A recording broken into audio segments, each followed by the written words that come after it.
moving on from that is it's mass hysteria. If you're spending all your time on LinkedIn, which most people, a lot of people are, I was alerted to a post of the day of, and it's actually someone who, embarrassingly enough, is an ex-client of mine, who was basically saying, you know, the days of just posting once or twice a day on LinkedIn are gone, and now you need to be on there for 2 or 3 hours every day. Fuck, half your working day on LinkedIn playing at silly buggers. But anyway, he, if you are immersed in any forum or any medium, any platform, any community for hours of your day, and you're discussing these things, or even just reading them and absorbing them, even if you make no personal comment, you are going to start thinking like everybody else. You're like lemmings, you know, which isn't true, by the way. Lemmings don't throw themselves off a cliff.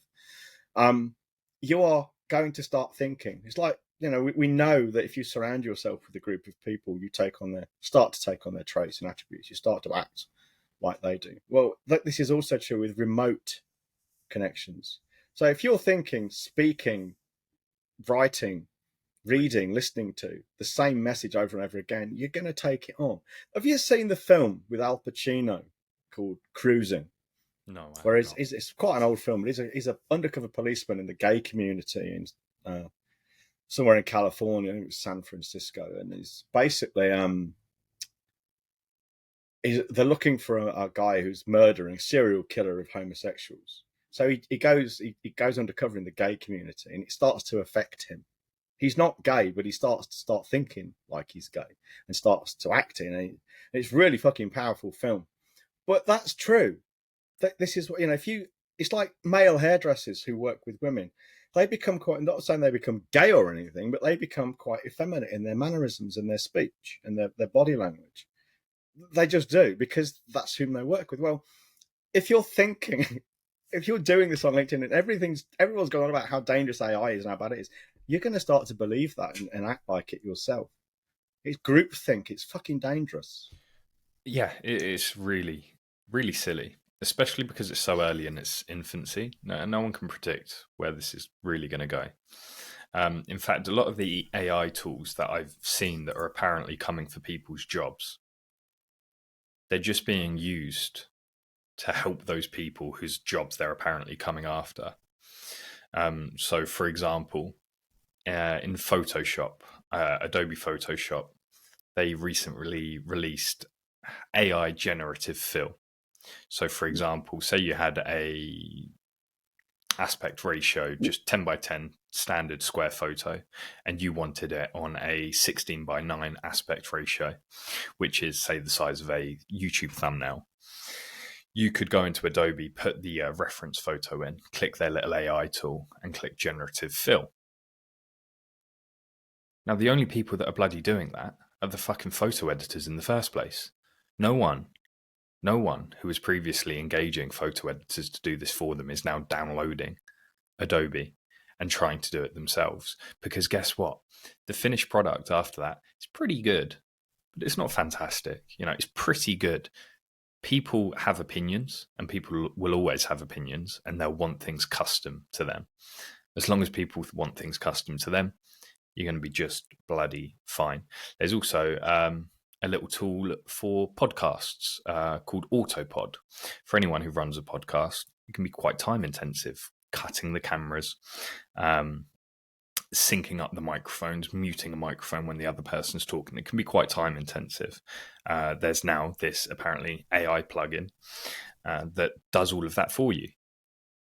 And people are losing their mind.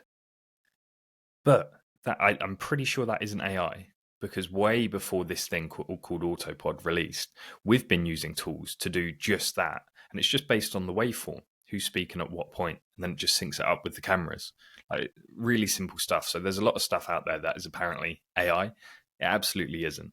And it's there to assist you, not come for you. So you really got to chill out when people are saying to you, you know, it's coming for your job. Copywriters, beware. You should only be worried if you're shit. Whatever field you're in, you should only be worried if you're shit. And regardless of AI, if you're shit, you should be worried, because that means there are people far better than you, and you will struggle to make a living. It's that simple. And you should too. It's just the common. What is it? It's just a common enemy, and that Hmm. unites people and gives people an excuse. It lifts the blame off Well, their shoulders. the classic story from history here is when the the automated loom was invented, the weaving loom. The Guild of Weavers protested, and they would go on witch hunts and smash up the looms and probably burn people at the stake for having these looms, because they were coming for the looms were coming for their jobs. It's natural progress. AI will progress to a point, and I hope to see it in my lifetime, when we will have perhaps a human equivalent AI. It will be, for all intents and purposes, it will be alive and sentient. I hope so, and I hope we treat it decently. I'm not betting on it from the way we kind of treat each other, let alone fucking animals.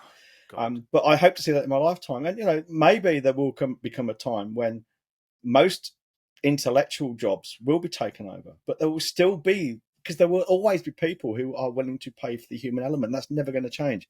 We make cars and robot factories, but we still get handmade cars, and they command a premium. That will always be true. You can't change that march of progress, but you can choose where you position yourself within it. I think it's fantastic.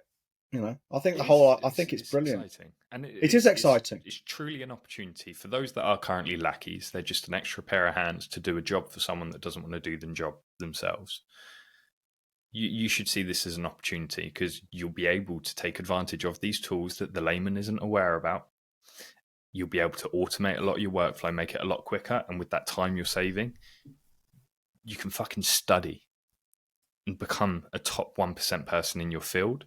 Because I promise you, when the bottom of the barrel is raised, so when the floor of standards is significantly raised, which is what AI will do, the demand to work with the people at the very top 1% increases tenfold, because it's all squished together that little bit more, which means that the outliers at the top, they stand out even further, because it's such a smaller spectrum of quality.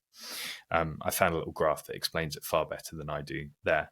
But take this opportunity to build a consulting arm. That'd be my biggest advice. And if you are going to study, here's my advice. Okay, you won't learn much of any value by sitting on social media. Again, I'm going to use LinkedIn as an example, because that's where it happens most. You won't learn a lot. Say you're a copywriter and you think, shit, this is quite worrying. I need to be better.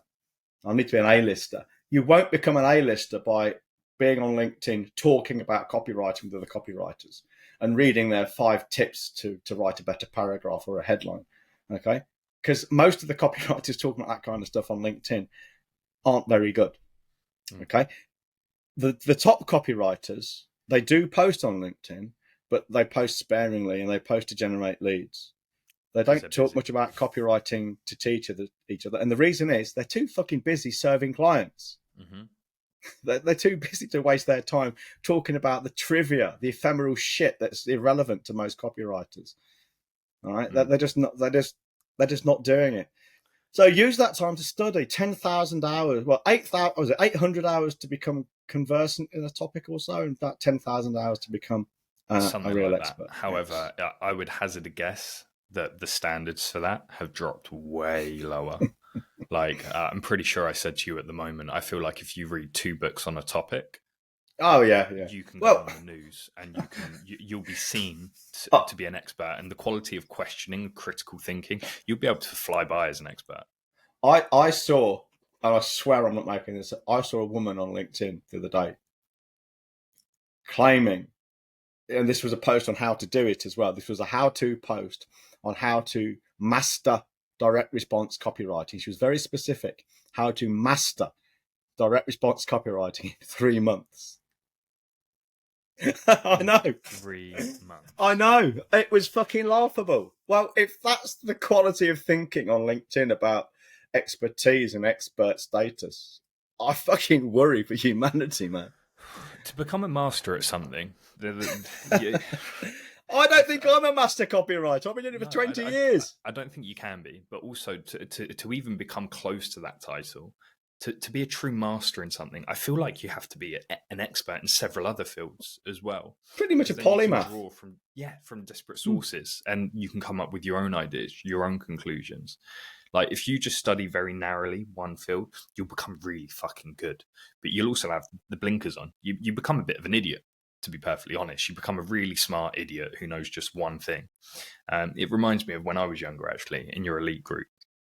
And a lot of idiots in there. Yeah, I was doing Facebook ads. And you said to me, look, Connor, if you want to be seen as the top geezer, you can't just be Facebook ads. You have to be a marketer. It has to be marketing and Facebook ads. So the reason I did so well when I was younger with Facebook ads isn't because I was a Facebook ads guy. It was because I'd studied the hell out of direct response marketing, knew all about that, knew all about all of the offline stuff, all of the principles. I took the principles and applied it to Facebook.